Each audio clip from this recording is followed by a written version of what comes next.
और हम भी हमारे MLA से बात कर रहे हैं और इंशाअल्लाह ताला 1 या 2 दिन में 10 तारीख को वोटिंग है, 1 या 2 दिन में उनको फैसला लेंगे। महाविकास आघाड़ी अगर से आपसे कांटेक्ट करती है, अगर से आपको वोट मांगती है तो क्या आप देंगे? आप बोलो कांटेक्ट करने के लिए। छठा जो उम्मीदवार है तो वो आप बोलो तो कांटेक्ट करने के लिए अपने आप खुल के बोलो ना, बात आपको पॉलिटिकली नहीं करो, खुला बोलो। अगर छठा जो उम्मीदवार है वो भाजपा और शिवसेना। उर्दू में एक कहावत है, जिसके पेट में दर्द है उन्हें अजवान कर। अगर महाविकास आघाड़ी आपसे कांटेक्ट नहीं करते तो आप किसको वोटिंग करेंगे? हम अभी देखिए, हम अपना पैसा लेंगे ना, बार पैसा लेने का है। हमारे आजकल आज या कल को पैसा लेंगे तो हमारे मालेगांव में जो हमारे मुफ्ती इस्माइल साहब हैं, हमारे पार्टी लीडर हैं विधानसभा में, मेरी उनसे बातचीत हुई। वो मुफ्ती इस्माइल साहब से इम्तियाज जलील साहब ने बात की, हमारे जो महाराष्ट्र के सदर हैं, और कल बहुत देर तक रात में मेरी फारूक साहब से बात हुई और उनके दोनों विधानसभा के डेवलपमेंट के बारे में मेरी बात हुई, वहाँ भी डेवलपमेंट के इशूज हुए। सब चीज़ें देखते हैं क्या होती है। सर, महाराष्ट्र के जो मुख्यमंत्री उद्धव ठाकरे उनकी कल औरंगाबाद में एक रैली है जनसभा को संबोधित करने वाले, क्या रिएक्शन है सर? लोकतंत्र में कोई भी जा सकता है जनसभा करने, मैं भी जाऊँगा औरंगाबाद इंशाअल्लाह, मेरी भी सभा होगी, हमारी पार्टी की सभा होगी। देशों में इसका रिएक्शन है तब कहीं जाकर रिएक्शन हुआ और अब तो एक्शन हुआ, क्या ये काफ़ी है इसके लिए? देखिए, 10 दिन के बाद जब अंग्रेजी टाइम्स 9 चैनल पर बीजेपी के नेशनल स्पोक्स पर्सन ने प्रॉफेट मोहम्मद सल्लल्लाहु अलैहि वसल्लम को इंसल्ट करने की कोशिश की, तो उसके 10 दिन के बाद प्राइम मिनिस्टर प्रधानमंत्री नरेंद्र मोदी रिएक्ट करते हैं। 10 दिन तक क्यों रिएक्ट नहीं करे? आपके ही चैनल्स ने मेरे भिवंडी के भाषण का दिखाया था कि मैंने प्राइम मिनिस्टर से अपील की थी, रिक्वेस्ट किया था कि आप देश के प्रधानमंत्री हैं, यहाँ पर 20 करोड़ मुसलमान रहते हैं, भारत के नागरिक हैं, आप अपने चीफ स्पोक्स पर्सन के खिलाफ एक्शन लीजिए।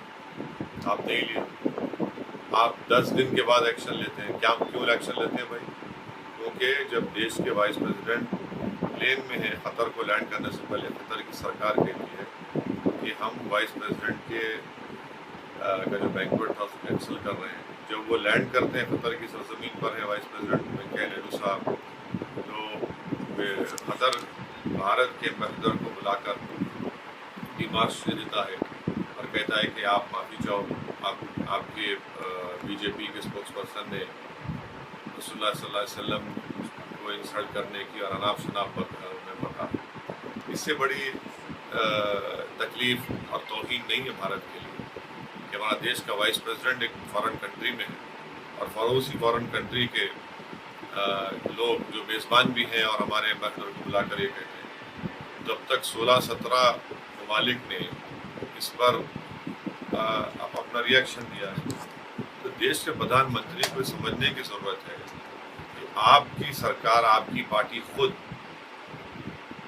भारत में अल्पसंख्यक समाज मुसलमानों के खिलाफ एक नफरत का तूफान आपने खड़ा कर दिया। आपने भारत के बाइज्जत मुसलमानों के खिलाफ एक ऐलान जंग का ऐलान कर दिया और इसी वजह से हम देखते हैं कि आप ही के नेशनल स्पोक्स पर्सन ने अनाप शनाप बकवास बनी। ये बिल्कुल, अगर ये कोई कह रहा है कि सिर्फ सस्पेंशन से काम हो जाएगा, नहीं। अगर बीजेपी ये मानती है कि इनके नेशनल स्पोक्स पर्सन ने जो नेशनल एग्जीक्यूटिव कमेटी के मेंबर है उन्होंने पार्टी लाइन से हटकर कहा है, तो उनको आप अरेस्ट करवाइए।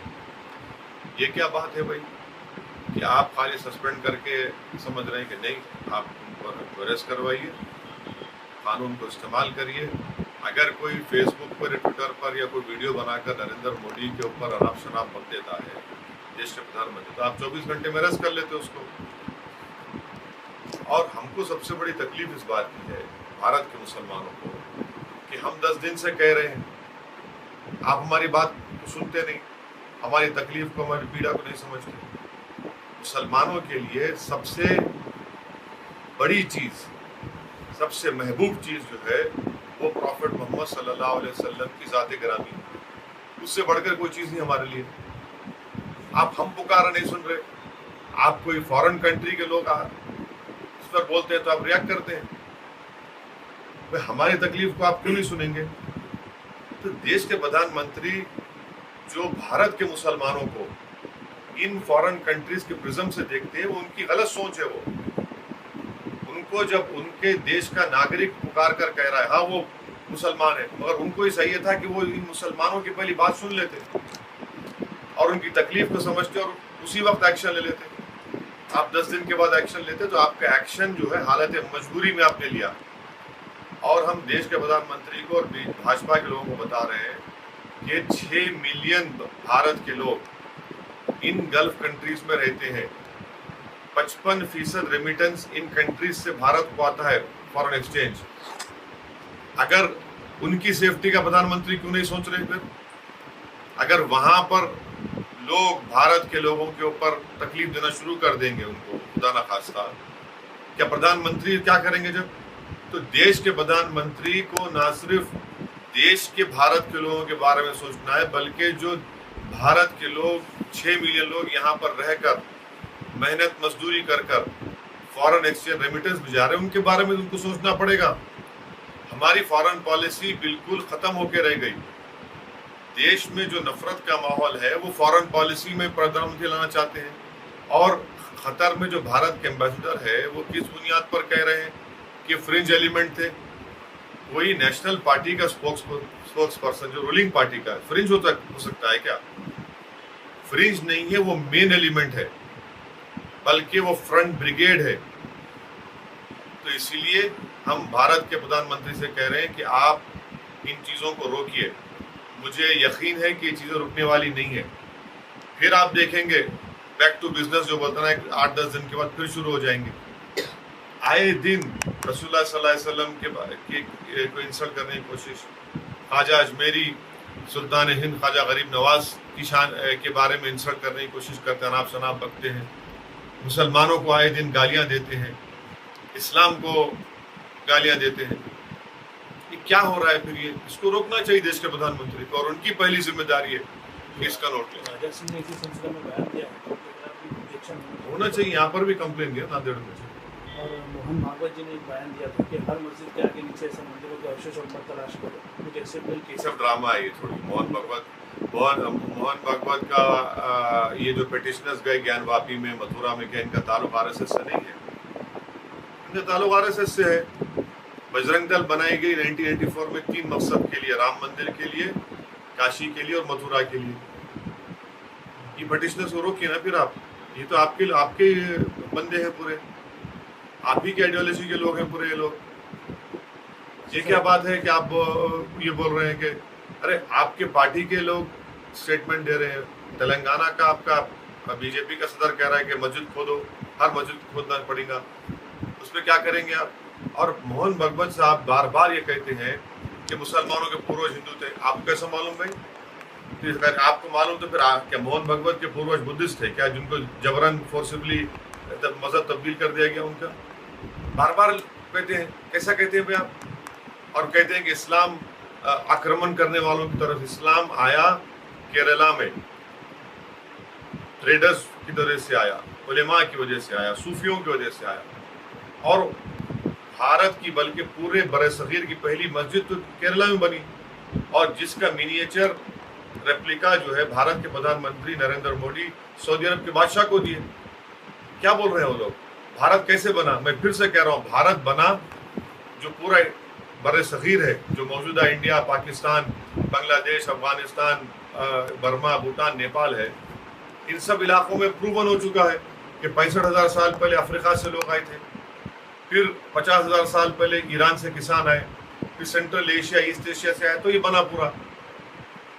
ये क्या बात है? आप बार बार इस तरह के अनाप शनाप गुफ्तगू करते हैं। वो साहब मुसलमानों को सियासी तौर पर मुस्तहकम बनाना चाहते हैं। इस सिलसिले में आपने बंगाल का रिलेशन बनाया, बिहार और यूपी में, लेकिन कोई खाते साथ 2 रियासतों में तो आपको कामयाबी नहीं मिली। आप गुजरात में भी आप जा रहे हैं, तो कहीं आप समझाने में कम पड़ रहे हैं या मुसलमान इस स्ट्रेटेजी पे? नहीं, देखिए, जमहूरियत है, आवाम को इख्तियार है कि किसको वोट दें या ना दें, उनका फैसला है। हम उस फैसले को कबूल करते आए। जहाँ तक यूपी का मामला है, अब आप बताइए, यूपी का मुसलमान आप जाकर पूछे ठगा महसूस कर रहे हैं अपने आप को। इतने बड़े बड़े फसादात, इतने बड़े वाक़यात हो रहे हैं। समाजवादी पार्टी को मुसलमानों ने झोली भर भर कर खैरात के तौर पर वोट दिया। एक लफ्ज़ नहीं बोलते ज्ञानवापी के ऊपर, मथुरा के ऊपर। खुद उनके एक पार्टी का विधायक है जिस मुसलमान है, पेट्रोल पंप का उनका तोड़ दिया गया, उस पर जबान नहीं खोलते। कानपुर में गड़बड़ हो गई, आप उस पर कोई तबसरा नहीं करते।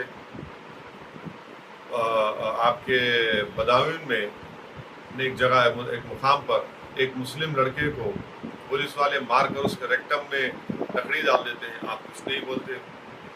तो ये अब उत्तर प्रदेश के मुसलमान अपने को ठगा महसूस कर रहे हैं। जहाँ तक सवाल है गुजरात का, हमारे वहाँ पर अहमदाबाद में, मोडासा में, भरूच में, गोधरा में हमारे कॉरपोरेटर्स हैं, और मुझे पूरा यकीन है कि इंशाअल्लाह ताला जब असेंबली के इलेक्शन होंगे विधानसभा के, हम बेहतरीन परफॉर्मेंस करेंगे। देखना आने वाले दिनों में लोकल बॉडी इलेक्शन है महाराष्ट्र में, आपकी पार्टी की क्या रणनीति है? नहीं, हम लड़ेंगे, उसकी तैयारी है, इसलिए आज दातूर जा रहे हैं। फिर हम महाराष्ट्र के हमारा टूर होगा, हमारी पार्टी एक्टिव हो चुकी है, तो इसलिए हम तैयारी कर रहे हैं, और हमारी पार्टी के पूरे मेंबर्स एक्टिवली काम कर रहे हैं उसके। किसी के साथ आप जो पार्टी है तो उनके साथ आघाड़ी वगैरह करेंगे आने वाले इसमें? अभी देखेंगे, तो बताएंगे, तो जल्दी होगा, टाइम आएगा बताएंगे। खासकर वंचित आघाड़ी जो प्रकाश आंबेडकर जो आपसे पहले में आया, जिससे होगा नहीं होगा इसका ये जवाब आपको हमारे इंटरजलील साहब और